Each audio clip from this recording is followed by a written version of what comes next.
ismaqal iyo daawasho wanaagsan meel walbo aad joogtaan ku soo dhawaada wararkii ugu dambeeyay ee Soomaaliya iyo caalamka. Qodobada xiisaha badan ee xilligan ku daawan doontaan waxaa ka mid ah taliyaha booliiska Galmudug iyo saraakiil kale oo lagu amray inay si degdeg ah uga baxaan magaalada Dhuusamareeb. maxay tahay sababta ka dambaysa arrintan iyo taliyaha laga mamnuucay magaalada Dhuusamareeb oo isaga baxay bartamaha magaaladaasi? madaxweynaha dalka Mareykanka Donald Trump oo weerar jinsi nacayb ah oo ku qaaday Ilhaan Cumar iyo dalka ay ka soo jeeda ee Soomaaliya. askar ka tirsan booliiska oo lagu dilay Muqdisho iyo dagaal Maleeshiya iyo ciidamada dhexmaray. warbaahinta caalamka oo si tiiraanyada uga hadashay geeridii Hodan Naaleeye. Somaliland oo war cusub ka soo saartay halka ay marayso ictiraafka adduunka ay ka raadinayso. ra'iisul wasaare Khayre oo kulamo muhiim ah ka wada magaalada Dhuusamareeb ee xarunta gobolka Galgaduud. iyo wararkii ugu dambeeyay shirka beelaha kala duwan ee Galmudug ee magaalada Hobyo. intaasi daawadayaal waxay ahaayeen qodobada wararka ugu doorka roon. waa 14 Juulaay imikana warkii oo dhan. wararka naga soo gaaraya magaalada Dhuusamareeb ee caasimadda maamulka Galmudug ayaa waxay sheegayaan in Ahlu Sunna wal Jamaaca ay soo saartay amar degdeg ah oo ka dhana taliyaal ka tirsan kuwa maamulka Galmudug. sida xogta aan ku helnay Ahlu Sunna ayaa ku amartay taliyaha ciidanka booliiska ee Galmudug Cabdicasiis Yuusuf Dhagabadan inuu iskaga baxo magaalada Dhuusamareeb ee xarunta gobolka Galgaduud ahna caasimadda Galmudug.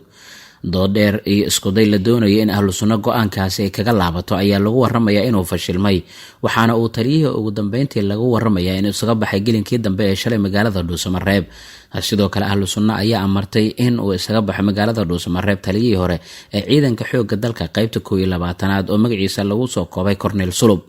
labada taliye ee lagu amray inay Dhuusamareeb si degdeg ah uga baxaan ayaa ugu dambeyntii qaatay amarkaasi, waxaana ay gaareen magaalada Cadaado oo ay markii hore ay ka yimaadeen.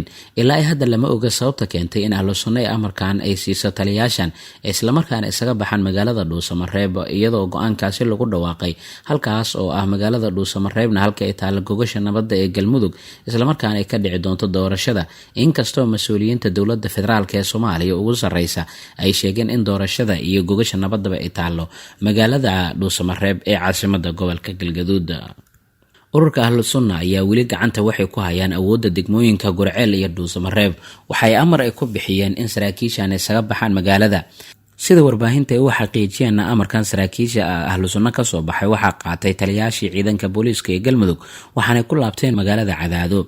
ila muhiim ah oo ka tirsan booliiska ayaa sidoo kale waxay warbaahinta u xaqiijiyeen in mas'uuliyiinta Ahlu Sunna ay ku amreen inuu baxo taliyihii hore ciidanka 12aad Cornel Sulub. arrintana lama oga. Ahlu Sunna sidoo kale waxay magaalada Dhuusamareeb ka hor istaageen saraakiil ciidan kuwaas oo la sheegay inay ka yimaadeen magaalada Cadaado toddobaadkii hore.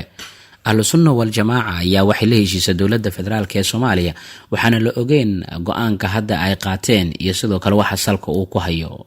waxyaabaha ka soo kordha arrintaas wararka iyaga dambe ayaan idinkugu soo gudbin doonaa. xiisaduna waxay ku soo aadaysaa iyadoo weli magaaladaasi uu ku sugan yahay ra'iisul wasaaraha dowladda federaalka ee Soomaaliya Xasan Cali Khayre. markana dagaalka jinsiga ah ee madaxweyne Trump. madaxweynaha dalka Mareykanka Donald Trump ayaa si aan hore looga baran oo jinsi nacayb ah waxa uu ku qaaday weerar haweeneyda Ilhaan Cumar oo kamid ah Koongareeska dalka Mareykanka isaga oo markaan soo qaatay dalka ay ka soo jeeda ee dalkeena Soomaaliya. Donald Trump ayaa 3 fariin oo isdaba joog ah soo dhigay bartiisa Twitterka. waxa uu ku yiri marka hore waa arrin xiiso leh inaan aragno haween kamid ah Koongareeska Mareykanka oo asalkooda ka yimid dalal dowladahooda ay guud ahaan ay yihiin musiibo, kuwa ugu xun ee dunida ugu musuqmaasuqa badan una qalmin dowladnimo. haddiiba ay leedahay dowlad shaqayso inay ku qaylinayaan una sheegayaan dadka Mareykanka dowladda ugu weyn uguna awoodda badan ee dunida sida ay tahay in dowladdeena ay u shaqayso, maxay dib ugu laaban waayeen oo ay gacan uga geysan waayeen xalinta dalalka ay ka yimaadeen xiisadaha ka jira ee gabi ahaanba burburay ee ay dambiyada ragaadiyeen. markaas ha soo noqdaan oo ha soo sheegaan sida ay u shaqayso. meelahaas ayaa si daran ugu baahan kaalmadiina, ayuu yiri Twitterkiisa qoraal uu soo dhigay madaxweynaha dalka Mareykanka Donald Trump. warkan oo warbaahinta Mareykanka ay ku tilmaameen warkii ugu cunsursanaa ee Donald Trump ku weeraray haweeneyda Soomaalida ee ka soo jeeda Koongareeska Mareykankana ka tirsan ayaa waxaa lagu waramayaa in sidoo kalena weerarkan uu qayb ka ahaa haweeney Falastiini ah oo asalkeeda halkaas uu yahay balse Koongareeska Mareykanka ka tirsan. waxaa jawaab degdeg ah hadalkaasi ka bixisay Ilhaan Cumar oo madaxweyne Trump sheegtay in Mareykanka ay tahay inay la dagaalamayso madaxweynihii ugu xumaa ee Mareykanka soo mara.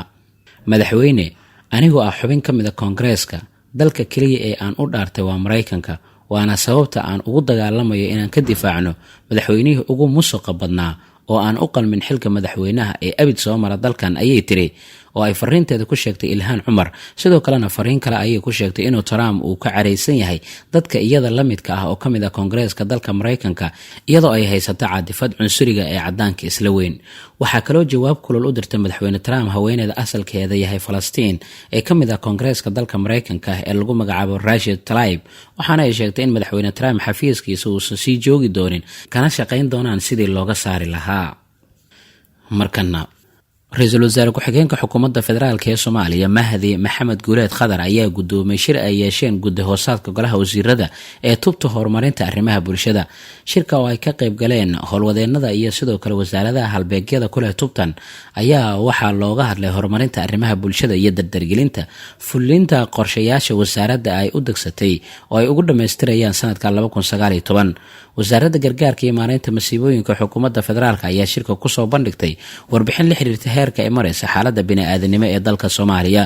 wasaaradda ayaa qaybta tubta horumarinta arrimaha bulshada lagu wargeliyey in la bilaabayo isla xisaabtanka wixii wasaaradaha uga qabsoomay halbeegyada sanadkan ay qorsheysteen islamarkaana ay fuliyaan. wasiiru dowlaha xafiiska ra-iisul wasaaraha Cabdulaahi Xaamud ayaa warbaahinta uga warbixiyey shirkaas iyo waxyaabihii ka soo baxay. markana fal dil ah ayaa loo geystay askari ka tirsan ciidanka booliiska iyo iska horimaada ay ku lug yeesheen ciidamada booliiska ayaa ka dhacay magaalada Muqdisho. askari ka tirsan ciidanka booliiska ayaa waxaa lagu waramaya in fadhigiisu ahaa bar laga ilaaliyay garoonka diyaaradaha ee isgoyska danwadaagaha degmada Wadajir ee gobolka Banaadir. waxaa toogasho ku dilay askari kale oo ka tirsanaa ilaalada cisbitaalka Madiine ee magaalada Muqdisho.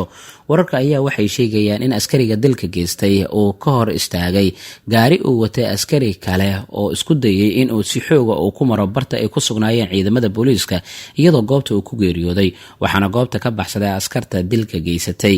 dhinaca kale iska hor imaad ayaa xaafadda Suuq Boocle ee degmada Dharkeenley ku dhexmaray ciidamo ka wada tirsan kuwa dowladda federaalk ee Soomaaliya iyo maleeshiyaad doonaysa inay baad ee ka qaadato guri laga dhisay xaafadaasi.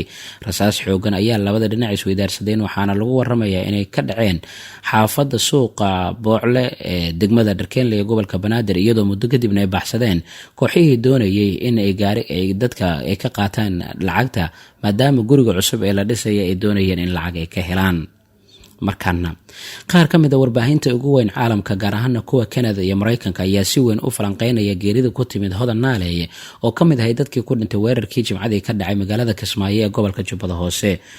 wargeyska Washington Post ee dalka Mareykanka, telefishinka CBC ee dalka Canada iyo warbaahin kale oo aad u fara badan ayaa wararkooda ugu waaweyn waxay ku soo dareen sheekada ku saabsan khasaaraha ka dhashay weerarkii Kismaayo, waxaana ay si gaara diiradda u saareen Hodan Naaleeye oo ay geerideeda ay ku qeexeen mid naxdin leh.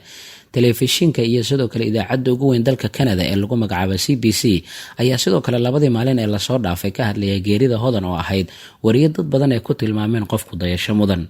Durraan Xasan Yare oo ah suxufi ku sugan dalka Canada ayaa BBC-da u sheegay in geerida Hodan laga wada dareemay gudaha dalka Canada.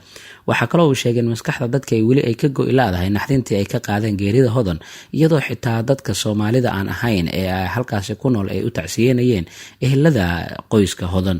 wariye Hodan Naaleeye oo ahayd gabar Soomaali oo haysatay dhalashada dalka Canada ayaa lagu yaqaanay inay ololo u sameyn jirtay sida caalamka loo tusi lahaa wejiga fiican ee Soomaaliya.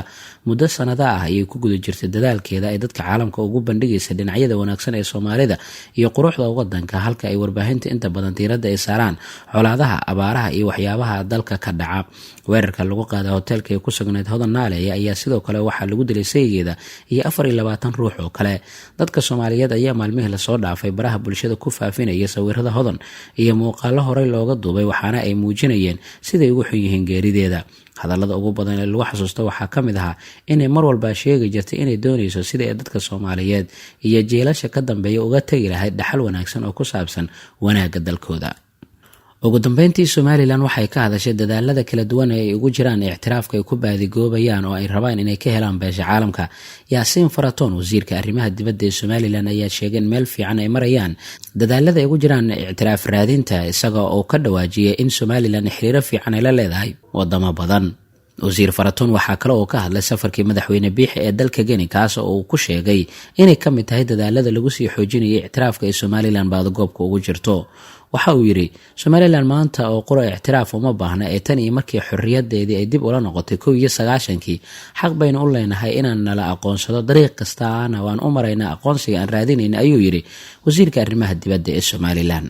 wararkii ugu dambeeyay oo aad kala socoteen shabakada wararka waana inta warkan warka xigeentaa ku kulmi doono nabadgelyo.